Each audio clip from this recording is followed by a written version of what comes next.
I'm Chloe. I hope that you've enjoyed learning about Fan Zhongyan.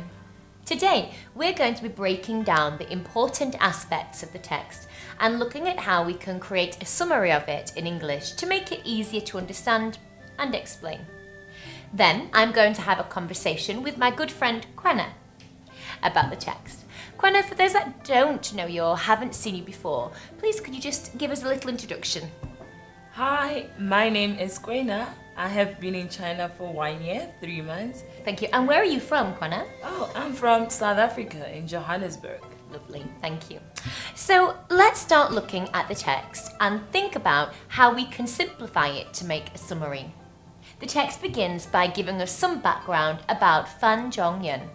It introduces the time when he lived, the fact that he was a man of letters, and it talks about his studies. We could condense this by simply introducing him as a scholar from the Song dynasty. Then, the text goes on to say that he set a lofty ambition for himself while he was still very young, a time when he started studying in earnest. We can express this by just using 2 adjectives. We could say that he was ambitious and driven. Following on from this, we need to express 3 things here. We need to say why he went to the temple, what he did with the porridge and pickles, and why he did this. When talking about this section, you do really need to give full detail about this action with the porridge and the pickles, otherwise you may lose the meaning of the story.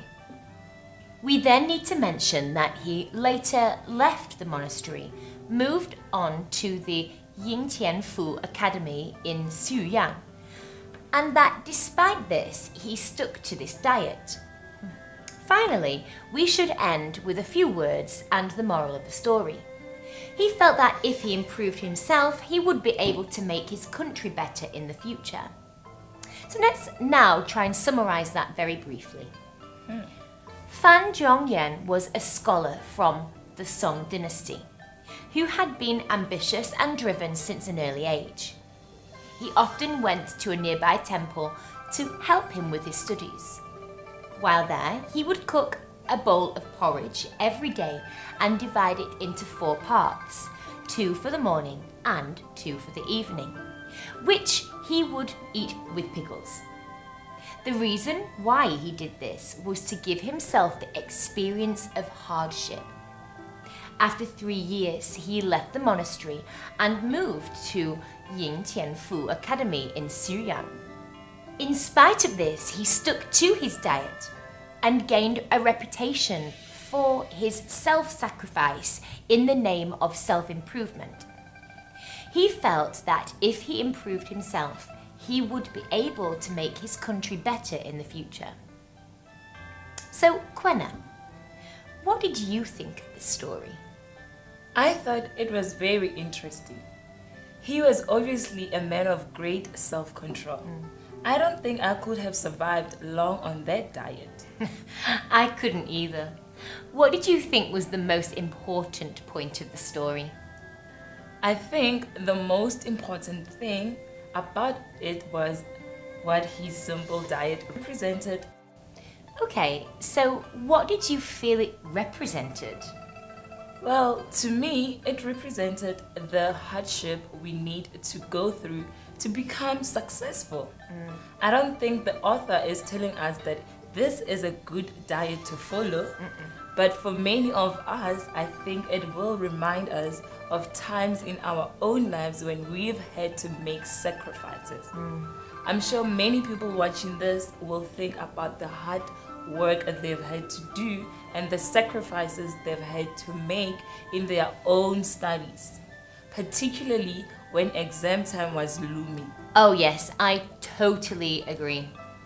What did you make of the quote, "Worry before the whole world worries, but rejoice after the whole world rejoices"? I thought that was very profound. It really speaks to me about timing. You should worry and therefore work hard well in advance so that you can be prepared. But after success has been achieved, then you can truly enjoy it. Good. I think that also fits in very well with your examination example. If you don't start studying early, and if you try to cram everything into your brain at the last minute, it can lead to disaster. Was there anything that you wanted to ask about this story? Can you tell me a bit more about Fan Zhongyan, please? Yes, I can. He was an admirable character. After his scholarly achievements, he went on to pursue a career in politics. Throughout his career, he showed a very strong moral character, and he was highly critical of nepotism and corruption. Oh, I see. So he really did help to guide his country in the right direction. One other thing, the text mentions that the 应天府 Academy was one of the highest seats of learning during the Northern Song Dynasty. Could you tell me a little more about that? Yes, it was one of the 4 great academies of ancient China. Its teaching had a strong emphasis on Confucian principles and the Confucian classics, and its alumni included many of the leading figures of the day. Unfortunately, the original building was destroyed by a fire in the late 12th century, but in the subsequent centuries, various educational institutes have been built on the original site in what is now Xiangqu City in Henan province. Oh, that's interesting. So, although the original building is no longer there, the cultural legacy still remains. True. So thinking back to the story, can you think of any examples of people in Western society that have had similar experiences to Fan Zhongyan? In the 7th, 8th century AD, there lived a man in England who is now known as the Venerable Bede. Whereas Fan Zhongyan lived with the monks in the Changbai Mountains, Bede actually was a monk. He entered the monastery when he was only 7 years old and lived a rigid life for the rest of his days. The life of a monk at that time was very strict. They woke before dawn, did many chores, and like Fan Zhongyuan, lived on a tightly controlled diet of a very simple food, and there were days when they would have to fast. Oh, can you explain to everyone what fast means when it's used as a verb, please? To fast means to not eat anything or not eat certain things. So on certain days of the year, they had to restrict their diet even further. I understand there were many monks. Why is Bede so well remembered? Bede was also a scholar. In fact, he was one of the most important scholars of the Middle Ages. He wrote texts on many different subjects, but is best known for his work for ecclesiastical history of the English people. This is known as the first great record of the history of the English. Oh, he sounds like a remarkable man. He was. To this day, many people are influenced by him and don't even realize it. It's crazy. So, how is that possible? Well, his book is the reason why we use the year system that we do today. He popularized the use of AD in counting years, and it later spread around the world. Really? I didn't know that. Can you think of any other examples from around the world?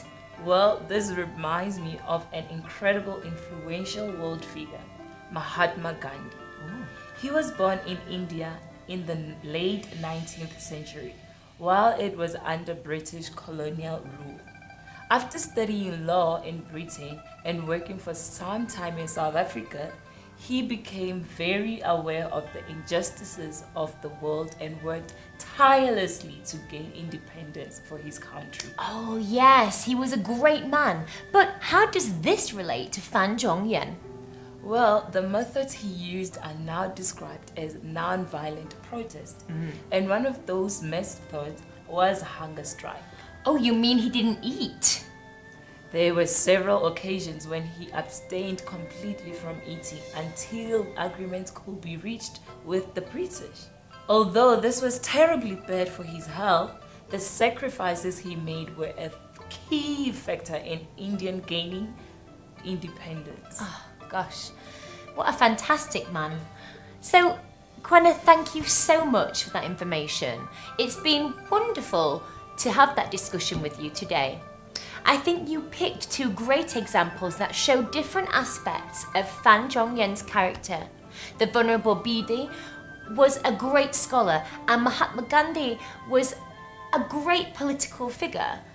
But what united all three of them was the sacrifices they put themselves through to achieve greatness. Many great people do have to go through several hardships to reach their full potential, but their stories really can inspire us to push ourselves that little bit further and that little bit harder. So that's everything for us today. It's a goodbye from me and a goodbye from me. Goodbye.